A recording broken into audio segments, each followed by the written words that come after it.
The Moist Meter is a proud partner of our comic book series Godslap and Plague Seeker. Both are available at badegg.co, link in the description. Welcome to the Moist Meter. Today we're taking a look at the new Transformers film. When it comes to live-action Transformers movies, you never know what to expect here. You could get a super stinker, or you could get a good film. There's no telling. It's been really up and down with the quality of the live-action films, and I didn't know where this one would rank on the tier list here, but I was somewhat hopeful because I loved Beast Wars growing up.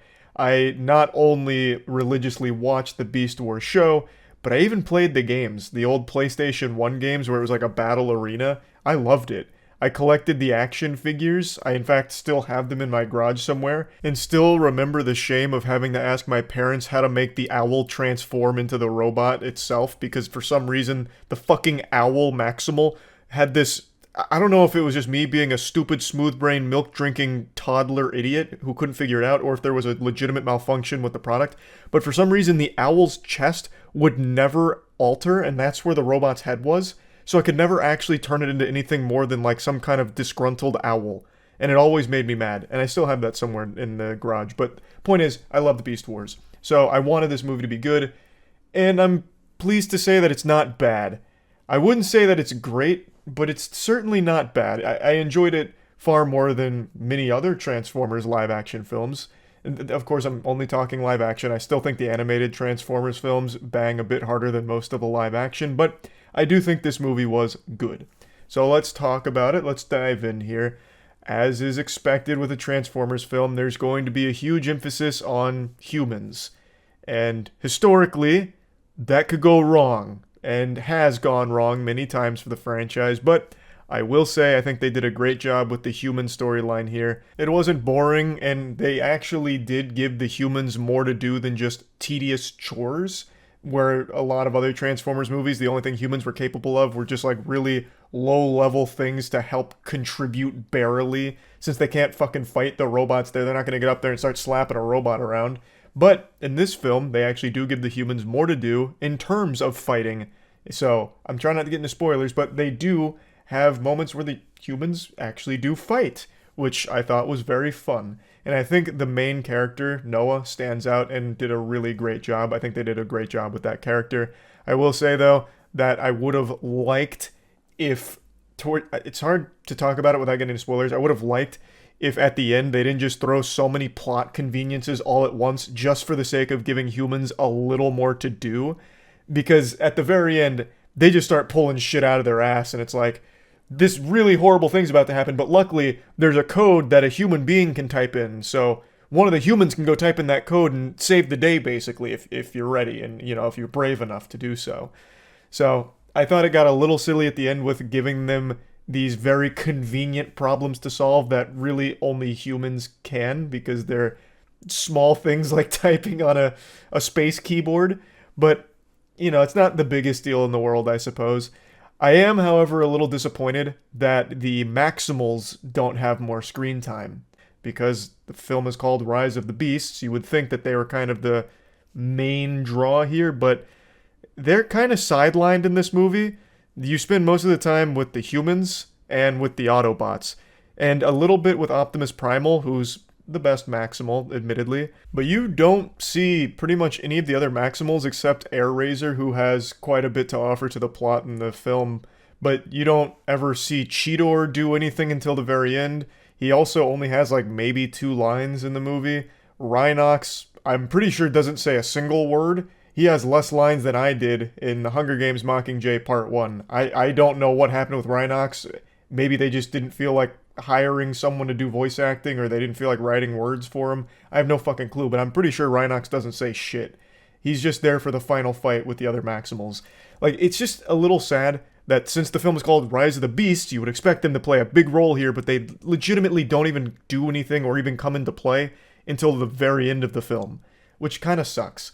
But I will say they did a good job with the Autobots. I enjoyed watching a different kind of Optimus Prime, one who's kind of a douchebag. Like, that was interesting. I don't think they've ever made Optimus Prime just a straight-up asshole in any of the films that I can recall. Well, that's not true. He kind of, like, murdered a guy in cold blood once. But other than that, this guy, Optimus Prime in this film was going through like an edgy phase, right? You know, he's out there listening to some post-hardcore music, and he's like, you know, it's all my fault. I've done everything wrong, and fuck the humans. They're puny and weak, and they make me sick. Like, that was kind of cool. I haven't seen that side of Optimus Prime before, and he has a whole arc that, you know, ends up pretty cool at the very end, you know, bonding with humans eventually. I also think Pete Davidson as Mirage was a really good fit. Like, he did a good job with that character. The character of Mirage walks a fine line between being charming and being extremely annoying, and Pete Davidson fucking tap danced on that line right there, and it worked.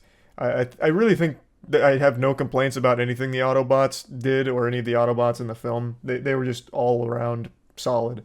And the action was great. The action was very fun. It's always fun to watch giant robots fighting. But in this film, I think they really nailed the action. A lot of times it looks like fucking 3 soda cans colliding against each other during a Transformers fight. Here I think they did a good job of making all the action clear. Especially in the final climactic fight, there's a lot of really cool moments that had the audience clapping. Now, let's get into some complaints here, because besides just the lack of Maximals in the film, I've got some gripes with it. It's hard to get into without spoilers. There are so many narrative ass pulls at the end that it is laughable. I know I briefly mentioned them, but it gets absurd. Fucking random coded kill switch for humans to use in the most important moment. Empty pipes for humans to crawl through in giant robot technology that serve no purpose other than to be a tunnel for humans to sneak through. I'm trying, like, I know these are kind of minor spoilers. I'm trying to keep it as minor as possible, but there are so many fucking conveniences at the end of this film. I shit you not, there's even just a full-blown revival thanks to super rocks, super special rocks of Energon. Like, nothing matters because everything at the end, it's just like they have the answer to every single thing ever, including death itself. And that's another complaint. There's so many, like, fake-out death moments for some fucking reason. So many I might be exaggerating. There's a few fake-out deaths, and I think there should never really be more than one. Like, it just takes all of the stakes away from everything. You have these turbo bad guys, super evil villains, you know, they're fucking powered by dark matter and a bad attitude. But for some reason, they don't ever finish anyone off. Or when you think they finish someone off, they do it in a way where it's kind of ambiguous. They don't cut someone's fucking head off. They don't chop them into pieces or anything. They just blast them with like an energy ray and they're like, oh, it took the spark. And it's like, okay, but I mean, what's that really mean? Because you can just get the spark back if you have a powerful enough rock. And I'm not using rock as a way of like trying to hide a special item in the film. I mean, it's just a normal rock, a normal human rock that just happens to be kind of powerful when it comes to Energon. Like death doesn't really even exist in the film.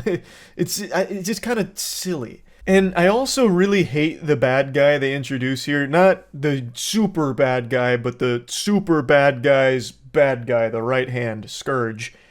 He's very hands-off in his hunting.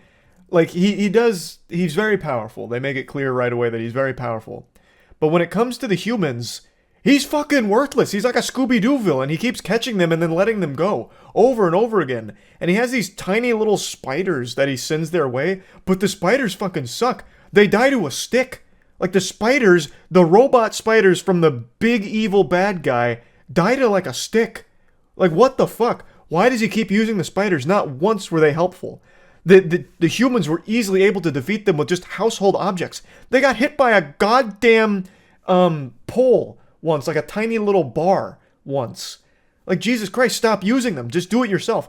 There are moments where the bad guy Scourge literally has one of the humans in his hands and just starts monologuing instead of just killing him. Even though he has shown that he has absolutely no mercy whatsoever. So why the fuck are you just talking at this guy monologuing? It just gets a little, like, overdone when it happens a couple of times here. So, just definitely wanted to mention that. I do understand it's Transformers, so it's going to have some of that cheesy, tropey kind of shit in there, and that's fine. But I think they just use that too much. Like, again, the main bad guy, the right hand, just keeps sending spiders after the humans, even though he himself could have easily just taken care of it almost instantly. I also think there's a massive plot hole here that I can't really get into because it's clearly a big spoiler. But I think that the motivation for something the Maximals did, or rather didn't do, is nonsensical, and it would have completely thwarted the entire plot of the film. It would have stopped everything bad from happening before it was ever even a problem.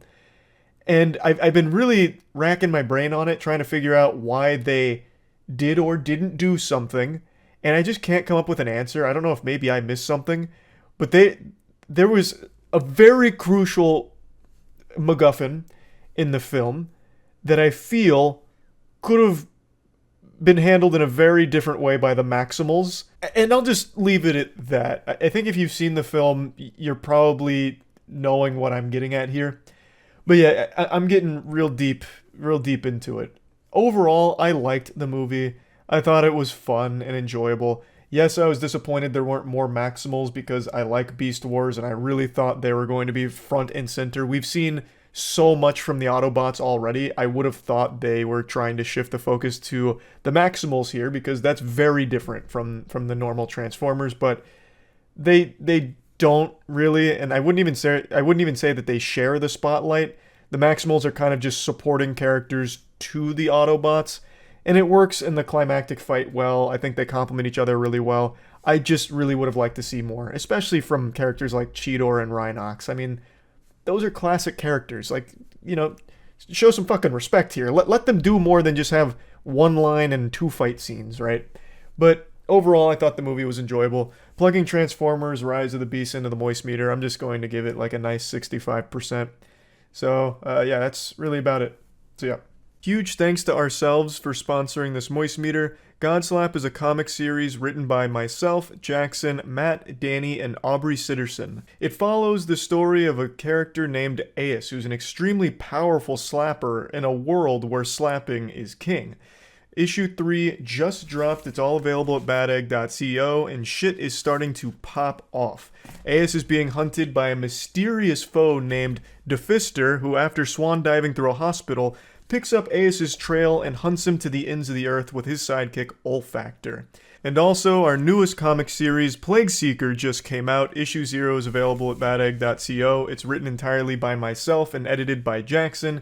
It's set in a world 1,000 years after an apocalyptic event known as the Calamity. An asteroid hits Earth, and it brought with it mutations that changed all of its inhabitants. Now the world is infested with things called plagues, and atop the food chain sits 8 great plagues that control the entire world, and only one man stands against them, the Plague Seeker, who has an insatiable appetite to devour those 8 great plagues.